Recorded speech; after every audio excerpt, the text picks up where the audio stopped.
Hey everybody, it's Alex with South Dakota Game Fish Parks, Sioux Falls. Today we're going over basic archery for beginners. So our video is going to be split into two parts. Part one, we'll go over the parts of a bow and arrow and some range safety. And then the second part is we'll head out to the range and do some shooting. So it should be a pretty exciting day. Stick around. So let's talk parts of an arrow really quick. When we talk parts of the arrow, there's four main parts we're going to talk about. The arrow head or the arrow tip is going to be the first one we'll talk about. Today we're shooting field points, so that way when we shoot our target, we can easily retrieve our arrows from the target. Depending upon what you're using your bow and arrow setup for, you may change the tip or the head of your arrow. Now, running up from the arrowhead is going to be your shaft of your arrow. Now, arrow shafts can be made of lots of different materials. Wood, aluminum, and carbon fiber are three of the most popular. We like the aluminum ones because they're super durable. Now, attached to the shaft of our arrow is going to be 3 fletchings. Those help stabilize your arrow while it's in flight. And if you look at them, one of them is going to be a different color from the rest. And that's important when we talk about knocking our arrow or loading our arrow into our bow. And we'll get to that. Right behind our fletchings is going to be our nock. Now our nock is what actually attaches the arrow to the string. And when you knock your arrow, that'll make a little clicking noise that you always want to make sure you listen for. Moving on to the anatomy of a compound bow, it's important to keep in mind that this is kind of a beginner video, so if I glance over some stuff you want a little more information on, please comment below or private message us and we'll get you that information. The best place I think to start is what makes a compound bow, and that's going to be your cam. So your cam's going to be an oval or circle-shaped disc down here on the bottom of your bow. And nowadays you can get lots of different cams and cam systems. So when I refer to a cam, I'm just referring to that oval or disc-shaped piece down here. When I refer to a cam system, I'm referring to not only that cam, I'm referring to our tension cable and whatever's up here as well. So for our basic video today, we're going to talk about a single or solo cam setup. It's where you're going to have one cam and one wheel up here at the top.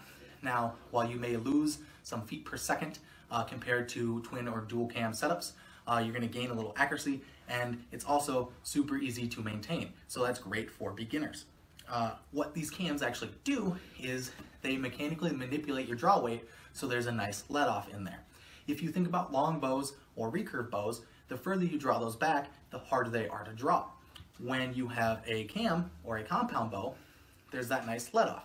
So when I'm at full draw, I'm not fighting that 40 or 70 pound draw weight. It's nice and relaxed. I can go ahead and aim and loose my arrow. Moving up from our cam, we're going to run into our lower limb. Now we also have an upper limb on our bows, and what these do is store that energy from you drawing that string back and help you launch that arrow. In between our limbs, we're going to have our riser. And on our riser, there's a couple important pieces of equipment we should talk about. The first is this black part I keep holding on to, and that's called your grip or your handle. And we'll get through how to properly hold your bow when we get out to the range a little later today. The other piece of equipment on a riser I want to talk about is going to be the arrow rest. Now, just like cams and cam systems, there's a bunch of different types of arrow rests you can get. The one we have on this bow is what's called a containment rest. It fully contains that arrow when that arrow's sitting in there. Now, that's great for new shooters as well, because oftentimes they can grab too much of the string and they'll put a little twist on it when they're drawing. So if you have your arrow knocked to that string and you twist that string, it's also going to twist that arrow. You can imagine if I'm on a firing range right now and I draw my bow back and twist the arrow, all of a sudden that arrow's going to be pointed sideways down the shooting range instead of down range. So it can create some dangerous situations where this containment rest kind of mitigates that. Other popular types of arrow rests are shoot-through rests, where your arrow will just pass through it, or drop-away rests, where when you release your bowstring, the arrow rest falls, so there's nothing touching your arrow at all. And then another common is pressure. So we'll just talk about containment rests today. If you're curious about the other ones, like I said earlier, you can private message us or comment below. The next part of compound bows we're going to talk about is going to be your tension cable.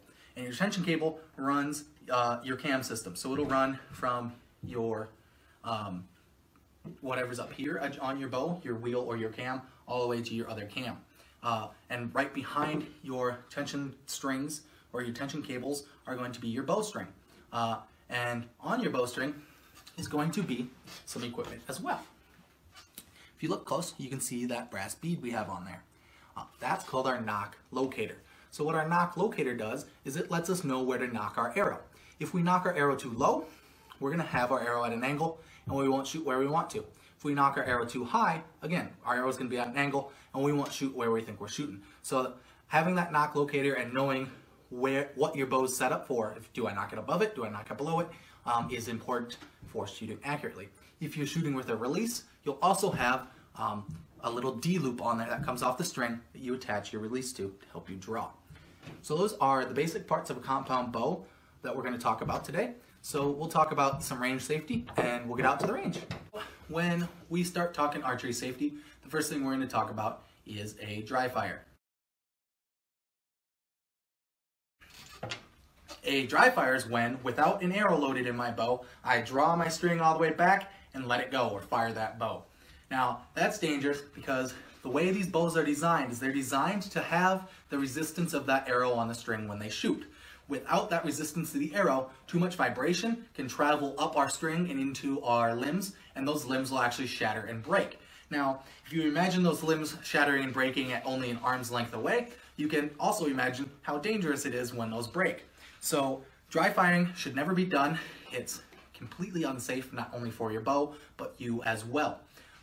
Another safety concern to keep in mind when you think about shooting archery is range commands. Now, depending upon where you go or what range you go to, range commands can vary. They can be verbal, they can be done with whistles, or they can even be done with lights. So knowing and understanding your range's range commands are important not only to keep you safe, but so you don't get kicked out of that range. If you're firing at home, I highly suggest setting up a firing line as well as using range commands. Especially with youth. Not only will that reinforce safety, but when they go somewhere else to shoot, they'll already have a better understanding of how not only to keep them safe, but others around them safe as well.